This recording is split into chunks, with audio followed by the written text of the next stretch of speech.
So I've just been out to my lovely veggie patch and picked some beautiful silver beet. This is as fresh and as tasty as it's going to get, so if there's any way that you can throw a few seeds into the garden, even into your flower beds, I recommend it because it's just such a wonderful feeling to pick something out of the garden and then cook with it. This silver beet used to be what we called spinach when we were kids, and I can tell you it was one of the most hated things on the menu. We didn't like it at all.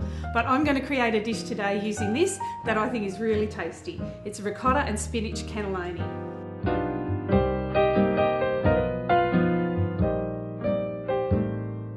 There are three main components to this dish. The first one is a nice rich tomato sauce. The second one is a beautiful ricotta filling, and the third component is just to assemble it and bake it in the oven.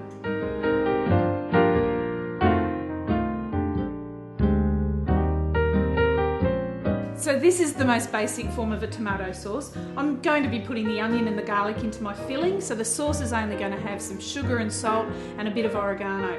But you can put in whatever you like, a whole lot of fresh herbs or whatever you like to make it beautiful. So I'm going to simmer that away for about 10 minutes until it becomes lovely and rich and thick. So the next step is just to make the filling, and to start that I'll just saute an onion and some garlic.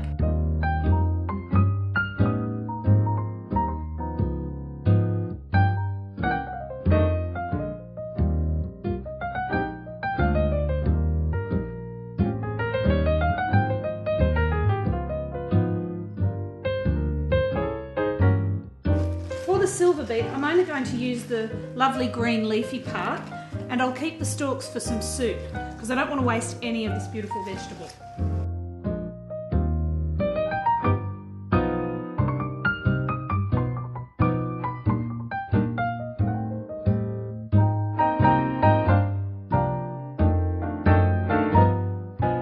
So I've got all my ingredients ready to assemble a filling.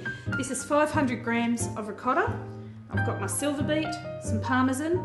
These are pine nuts that I just toasted earlier and chopped up, and of course the onion and garlic.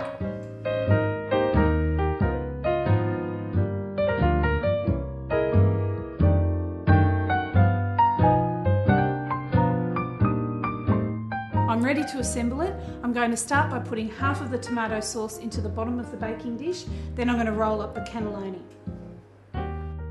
To roll the cannelloni, I'm just using a shop-bought fresh pasta, and I've cut the sheets into thirds so they're about that size. You can make your own pasta, but you want to make sure it's a nice robust one.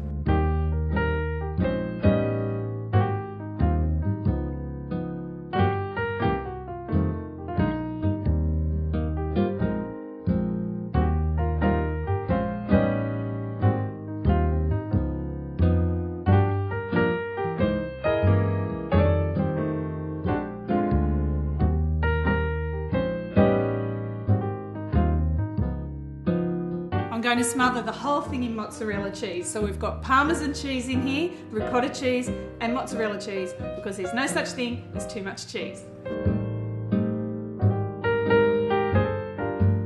And now this little baby goes in the oven for about 25 minutes.